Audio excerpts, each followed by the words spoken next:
ਤੁਸੀਂ ਹੈਰਾਨੀ ਵਾਲੀ ਗੱਲ ਇਹ ਦੇਖੋ, ਬੰਦਾ 60 ਸਾਲ ਸਿਰ ਦੇ ਵਿੱਚ ਗੋਲੀ ਲੈ ਕੇ ਜੀ ਰਿਹਾ ਹੈ। ਅੱਜ ਦੇ ਦਿਨ ਦੇ ਵਿੱਚ ਵੀ 1960 ਦੇ ਵਿੱਚ ਜੁਲਾਈ 1960 ਦੇ ਵਿੱਚ ਭਰਤੀ ਹੁੰਦੇ ਨੇ ਨੌਸੈਨਾ ਦੇ ਵਿੱਚ ਐਜ਼ ਅ ਸੇਲਰ।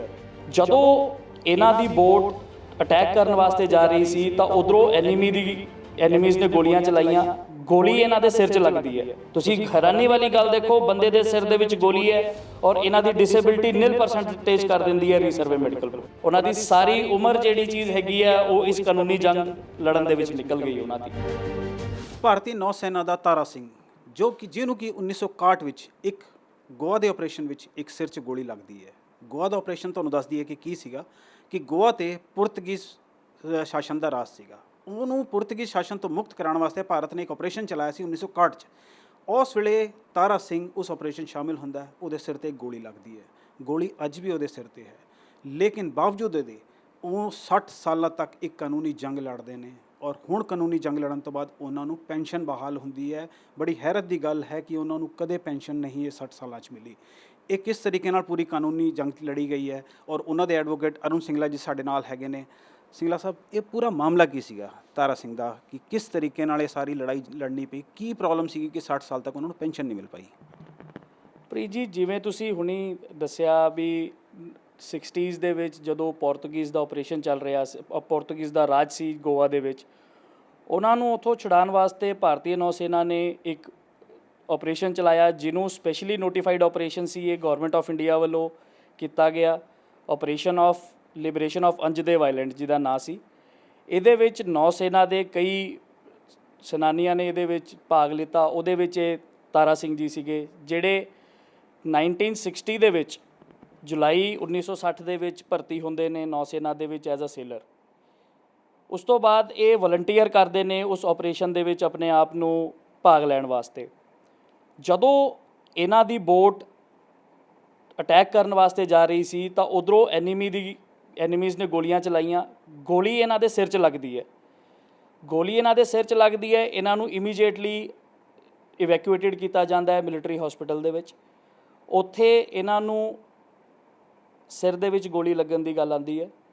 1963 ਦੇ ਵਿੱਚ ਇਹਨਾਂ ਨੂੰ ਡਿਊ ਟੂ ਉਹਨਾਂ ਦੀ ਗੋਲੀ ਲੱਗਣ ਕਰਕੇ ਇਹਨਾਂ ਨੂੰ ਨੌ ਸੈਨਾ 'ਚੋਂ ਡਿਸਚਾਰਜ ਕਰ ਦਿੱਤਾ ਜਾਂਦਾ।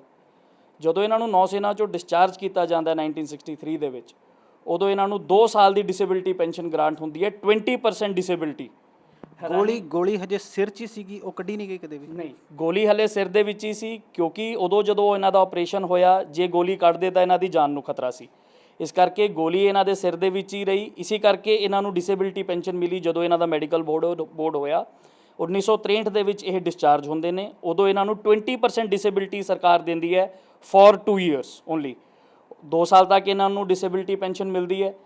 1971 ਦੇ ਵਿੱਚ ਜਦੋਂ ਰੀਸਰਵੇ ਮੈਡੀਕਲ ਬੋਰਡ ਹੁੰਦਾ ਹੈ, ਰੀਸਰਵੇ ਮੈਡੀਕਲ ਬੋਰਡ ਦੇ ਵਿੱਚ ਵੀ ਇਹਨਾਂ ਦੀ ਡਿਸੇਬਿਲਟੀ ਉਹ ਸਟਾਪ ਕਰ ਦਿੱਤੀ ਜਾਂਦੀ ਹੈ, ਇਹ ਕਹਿ ਕੇ ਕਿ ਇਹਨਾਂ ਦੀ ਡਿਸੇਬਿਲਟੀ ਜੋ ਹੈ ਉਹ 0% ਹੋ ਗਈ ਹੈ। ਤੁਸੀਂ ਹੈਰਾਨੀ ਵਾਲੀ ਗੱਲ ਦੇਖੋ, ਬੰਦੇ ਦੇ ਸਿਰ ਦੇ ਵਿੱਚ ਗੋਲੀ ਹੈ ਔਰ ਇਹਨਾਂ ਦੀ ਡਿਸੇਬਿਲਟੀ 0% ਕਰ ਦਿੰਦੀ ਹੈ ਰੀਸਰਵੇ ਮੈਡੀਕਲ ਬੋਰਡ। ਉਸ ਤੋਂ ਬਾਅਦ ਇਹ ਬੰਦਾ ਦੇਖੋ, ਹਰ ਇੱਕ ਅੱਜ ਦੇ ਦਿਨ ਦੇ ਵਿੱਚ ਫੌਜੀ ਨੂੰ ਹੁੰਦਾ ਹੈ ਵੀ ਜੋ ਸਰਕਾਰ ਕਰ ਰਹੀ ਹੈ ਉਹ ਠੀਕ ਕਰ ਰਹੀ ਹੈ।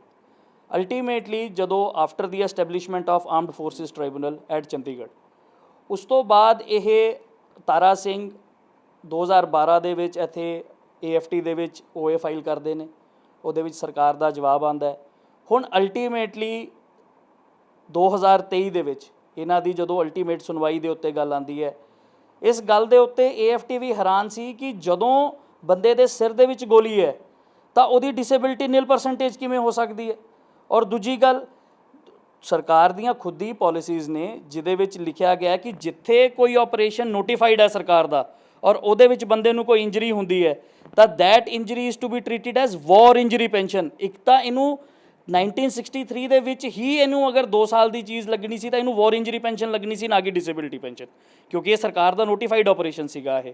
ਤੁਸੀਂ ਹੈਰਾਨੀ ਵਾਲੀ ਗੱਲ ਇਹ ਦੇਖੋ, ਬੰਦਾ 60 ਸਾਲ ਸਿਰ ਦੇ ਵਿੱਚ ਗੋਲੀ ਲੈ ਕੇ ਜੀ ਰਿਹਾ ਹੈ ਅੱਜ ਦੇ ਦਿਨ ਦੇ ਵਿੱਚ ਵੀ, ਔਰ ਇਹਨੂੰ ਅੱਜ ਉਹ ਅਪਰੋਕਸੀਮੇਟਲੀ 83 ਸਾਲ ਦੇ ਹੋਣੇ ਆ, 83-84 ਸਾਲ ਦੇ ਹੋਣੇ ਆ।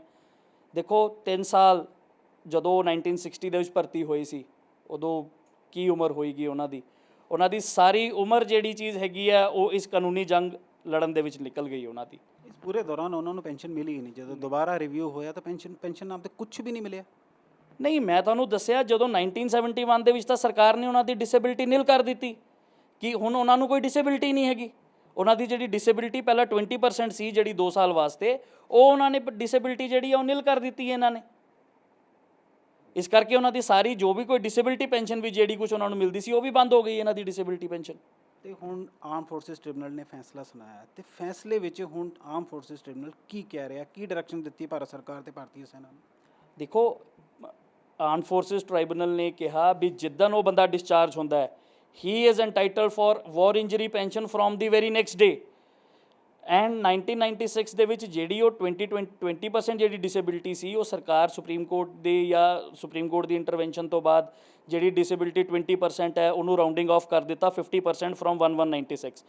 ਹੁਣ ਇਹਨਾਂ ਨੇ AFT ਨੇ ਇਹਨਾਂ ਨੂੰ 3 ਸਾਲ, ਕਿਉਂਕਿ ਇਹਨਾਂ ਨੇ ਜਿਹੜੀ ਆਪਣੀ ਓਰੀਜਨਲ ਐਪਲੀਕੇਸ਼ਨ ਫਾਈਲ ਕੀਤੀ ਸੀ ਉਹ 2012 ਦੇ ਵਿੱਚ ਫਾਈਲ ਕੀਤੀ, ਤਾਂ ਜਿਹੜੇ ਇਹਨਾਂ ਨੂੰ ਏਰੀਅਰਸ ਆਫ ਪੈਨਸ਼ਨ ਮਿਲਣਗੇ ਜਿਹੜੇ ਵਾਰ ਇੰਜਰੀ ਪੈਨਸ਼ਨ ਦੇ, ਉਹ ਫਰੋਮ 2009 ਮਿਲਣਗੇ, ਕਿਉਂਕਿ ਕਿਉਂਕਿ AFT ਨੇ ਉਹਦੇ ਵਿੱਚ ਇਹਨਾਂ ਦੇ ਜਿਹੜੇ ਏਰੀਅਰਸ ਨੇ, arrears 3 years prior to filing of the ਓਵੇ ਰਿਸਟ੍ਰਿਕਟ ਕਰ ਦਿੱਤੇ ਨੇ ਇਹਨਾਂ ਦੇ।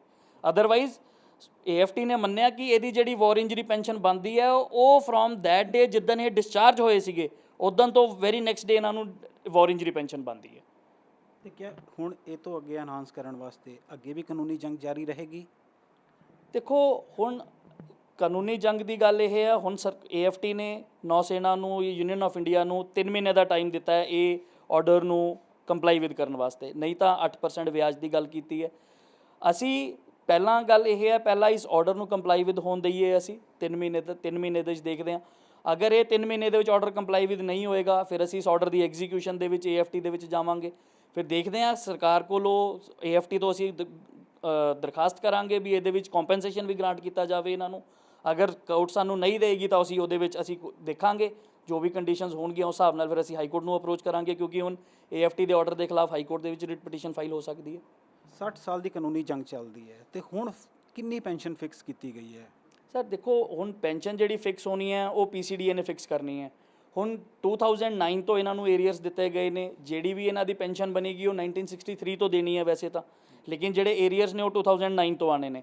ਹੁਣ 2009 ਤੋਂ ਬਾਅਦ ਜੋ ਵੀ ਸਰਕਾਰ ਦੇ ਹਿਸਾਬ ਨਾਲ ਜੋ ਵਾਰ ਇੰਜਰੀ ਪੈਨਸ਼ਨ ਹੈਗੀ ਹੈ ਉਸ ਹਿਸਾਬ ਨਾਲ ਇਹਨਾਂ ਦਾ PPO ਡਿਸਾਈਡ ਹੋਏਗਾ। ਉਹ ਉਦੋਂ ਹੀ ਗੱਲ ਹੈ ਜਦੋਂ ਪਹਿਲਾਂ ਇਹਨਾਂ ਦਾ ਇੱਕ PPO ਆ ਜਾਏਗਾ, ਗਵਰਨਮੈਂਟ ਸੈਂਕਸ਼ਨ ਆ ਜਾਏਗੀ, ਉਸ ਤੋਂ ਬਾਅਦ ਸਾਨੂੰ ਪਤਾ ਲੱਗੇਗਾ ਕਿ ਇਹਨਾਂ ਨੂੰ ਕਿੰਨੀ ਪੈਨਸ਼ਨ ਮਿਲਦੀ ਹੈ। ਸ਼ੁਕਰੀਆ ਜੀ। ਇਹ ਪੂਰਾ ਕੇਸ ਇਹ ਚੀਜ਼ ਸਾਹਮਣੇ ਲਿਆਉਂਦਾ ਹੈ ਕਿ ਕਿਸ ਤਰੀਕੇ ਨਾਲ ਇੱਕ ਸੈਨਿਕ ਜੋ ਕਿ ਇੱਕ ਬਹੁਤ ਵੱਡੇ ਮੇਜਰ ਆਪਰੇਸ਼ਨ ਵਿੱਚ ਸ਼ਾਮਿਲ ਹੁੰਦਾ ਹੈ, ਸਿਰ 'ਚ ਗੋਲੀ ਵੀ ਲੱਗਦੀ ਹੈ ਔਰ ਗੋਲੀ 60 ਸਾਲਾਂ ਤੱਕ ਉਹਦੇ ਸਿਰ 'ਚ ਹੈਗੀ ਆ ਔਰ ਹਜੇ ਵੀ ਉਹ 83-84 ਸਾਲ ਦੇ ਹੈਗੇ ਨੇ ਤੇ ਉਹ ਗੋਲੀ ਹਜੇ ਵੀ ਉਹਨਾਂ ਦੇ ਸਿਰ 'ਚ ਹੈ। ਹਾਲਾਂਕਿ ਉਹਨਾਂ ਦੀ ਹਾਲਤ ਹਜੇ ਕਾਫੀ ਨਾਜ਼ੁਕ ਹੈਗੀ ਹੈ, ਆਲਮੋਸਟ ਕਾਫੀ ਬਜ਼ੁਰਗ ਹੋ ਚੁੱਕੇ ਨੇ, ਲੇਕਿਨ ਉਹਨਾਂ ਵਾਸਤੇ ਇੱਕ ਰਾਹਤ ਬਹੁਤ ਵੱਡੀ ਕੋਰਟ ਤੋਂ ਆਈ ਹੈ ਕਿ ਉਹਨਾਂ ਦੀ ਕਾਨੂੰਨੀ ਜੰਗ 60 ਸਾਲ ਚੱਲਣ ਤੋਂ ਬਾਅਦ ਆਖਿਰਕਾਰ ਉਹਨਾਂ ਨੂੰ ਪੈਨਸ਼ਨ ਬਹਾਲ ਕਰ ਦਿੱਤੀ ਗਈ ਹੈ। ਕੈਮਰਾਮੈਨ ਸ਼ੇਰ ਸਿੰਘ ਦੇ ਨਾਲ ਮੈਂ ਪ੍ਰੀਤ ਮਹਿਤਾ, PTC ਨਿਊਜ਼ ਚੰਡੀਗੜ੍ਹ।